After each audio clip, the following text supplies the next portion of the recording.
when you do open houses, I mean, if you haven't invested in yourself, my first investment was, and is recommended, you get 20 open house signs and you put your face on them.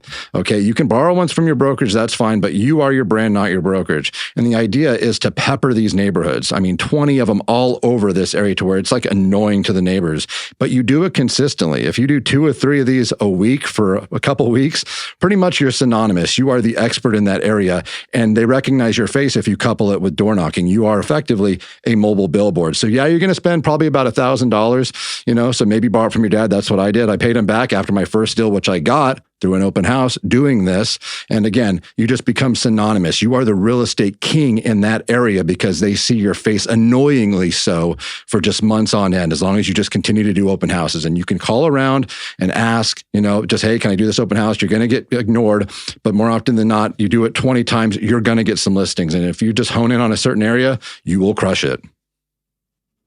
Okay. On that note, holy hell, I love it. He's so passionate. Let's not fight he's not here. Mike's passion, and he's always had this.